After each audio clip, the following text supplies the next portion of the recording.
Hi, I'm Rob, and in this Gems of War video, I'm going to take a look in the Soulforge and tell you what I think is good and bad in there. But first things first though, make sure you grab the Vulpine Mage from the Glory Shop if you've not done so already. Pretty interesting spell. Choose one, create 9 green gems, or destroy 9 green gems. And an okay set of traits at the same time. But just for a little bit of glory, make sure you grab it. Anyway, I went to my doctor the other day because I heard buzzing, but he said it's just a bug going around. Anyway, enough of that. Let's crack on with the Soulforge itself. Take a look at the weapons first. I'm not going to go over all the ones that are here all the time. I've described them in my Soulforge extra video, which will be in a link in the description below.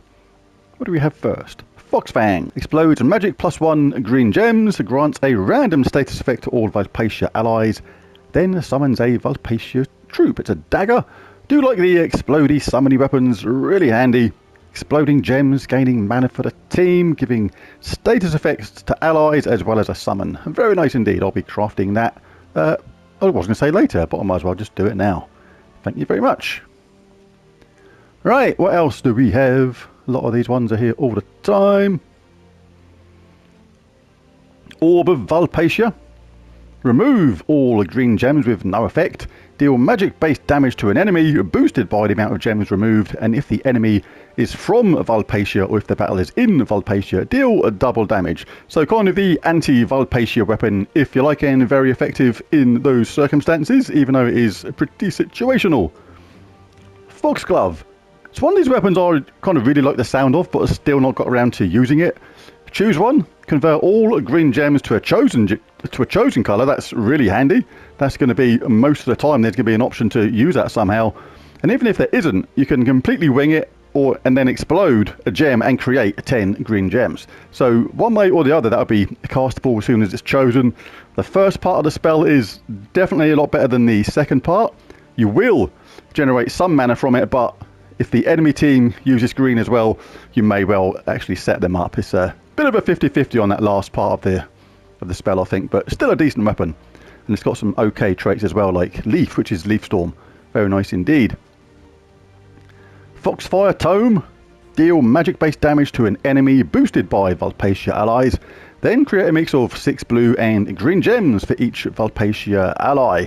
This uses yellow and purple, but it creates blue and green, so make sure you have at least a couple of troops in your team from Vulpacia that use blue and or green. Then if it does, very good, because those traits as well, those upgrades. Peaceful, that's silence the first enemy when you cast it. Enchanting, that's enchant yourself when you cast it. So as soon as you cast it, you're getting enchanted and getting ready to do it again, as well as silencing the first enemy. Very good. Sometimes it's actually the upgrade which will make or break a weapon. And that is a good one. Same as this. This has got tangling. That's entangle the first enemy when you cast this. So don't just look at the spell and what the spell does. Take a look at the upgrade as well, because that is really important. And this one does a damage to an enemy based on your magic, boosted by green allies and wargear allies at a ×3 ratio. So it's okay, but nothing great. What else we got? Right, we've done that one a minute ago, and that is it for the weapons. But yeah, thoroughly recommend getting that Foxfang. Very nice. Alright, let's take a look at the troops. Okay, no one spectacular in there. Oh, definitely there. If you've got these available to craft these summoning stones, then definitely try and get Huntmaster Arboreus if you haven't done already. Uses green and red. And it's one of the loopy-doopy troops. Deals damage to an enemy, it then creates 3 red gems boosted by dragon allies. So if you've got a full team of dragons, you cast him, make sure he gets first dibs on the red, and you can create a loopy effect, providing nobody's frozen, and then just keep on going, and it will just loop and loop and loop a lot of the time. Really, really good. If you haven't got this already, make sure you grab it by spending some summoning stones. Anybody else? No one truly spectacular there. Purple summon stones. Yeah, Thrall, really good. Yeah, no one truly unmissable from the other ones, but Huntmaster Arboreus, make sure you grab him from those summoning stones. Right, let's start from the bottom and work our way up. Who's the first one in line? Same as the weapons, all the ones that hit all the time are in my Soulforge extra video. Check that out. It's in a link in the description below if you need information on those. But first up is a excellent mythic, the Lord of Slaughter. Create 6 brown gems, then converts all brown gems to Doom Skulls. Then inflicts 1 to 2 bleeds and 1 to 2 death marks on random enemies. And a really good set of traits as well. Reduce damage from skulls by 25%. Summon a Doomstorm at the start of battle. And 100% chance to ignore armor with skull damage, effectively making skull damage true damage. Combined with that spell, that can be absolutely devastating. Really cool troop, like the Lord of Slaughter. Absolutely devastating in the right teams. The Possessed King. Bit of a funny troop this one, because the spell is not that great. Does damage to all enemies, boosted by both daemon allies and enemies. Then there are 3 separate 20% chances to transform a random enemy into a daemon. Sometimes that can actually work against you and you can create a more powerful enemy than the one that was there already. So generally, I don't like to cast that spell unless it's an absolute last resort. But normally he's in the team, not for the spell, but for that unstable possession. That's a lot better than people realise. Explode 2 random gems on 4 or 5 gem matches. That creates an awful lot of mana just on its own, just by doing that 2 random gems explosion. The Possessed King is kind of best in one of those teams where the bread and butter of your team is the first 3 troops. You've got the first 3 troops and the 4th spot at the bottom is kind of vacant, is a bit spare, and you think, just chuck in someone in there. That's where the Possessed King is really good, because any 4 matches you just get a ton more mana. But don't underestimate that. That makes him actually really, really good.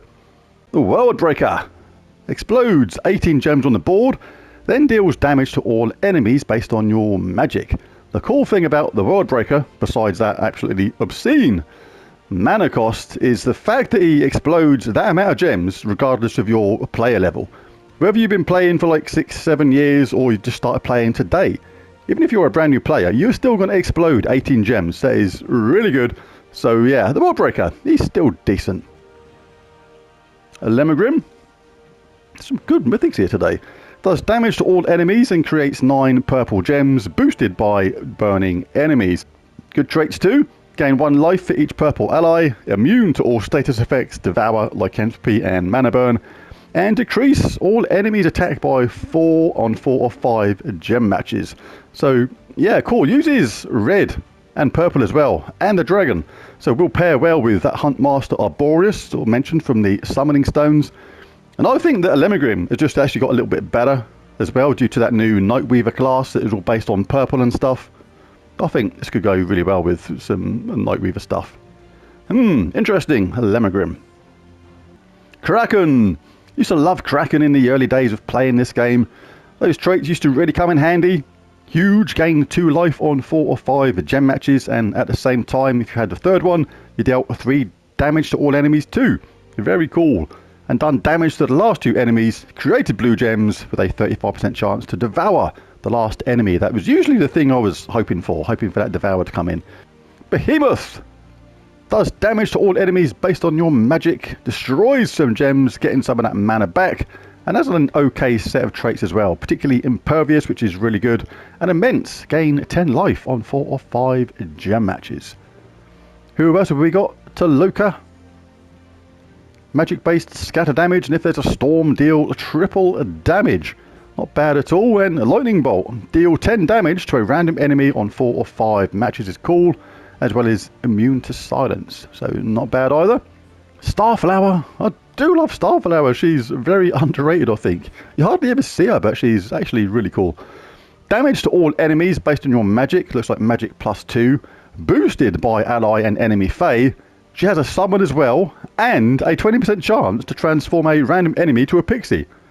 That is really good. Damage to all is really good anyway, but she's got that boost on it as well, and a summon, and she can transform anyone to a pixie.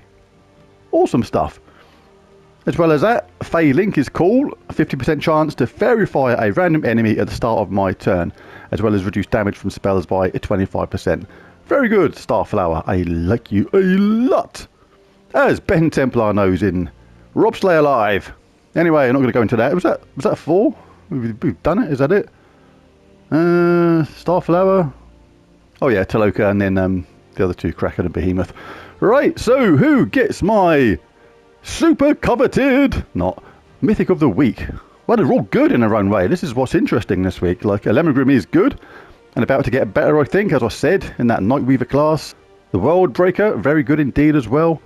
As is the Possessed King, even though not for his spell, for his third trait. But I think the best mythic here today is the Lord of Slaughter. Absolutely devastating in the right team. Fantastic, ignoring armor with skull damage and potential to inflict huge damage by creating tons of Doom Skulls. The Lord of Slaughter gets my Mythic of the Week. Well, I'll be back later on with some more videos. Today is Manic Monday. It's all going on today. Absolutely crazy. But there's this video. If you enjoyed it, found anything useful or helpful, be really cool if you bash that like and subscribe button. It really does help.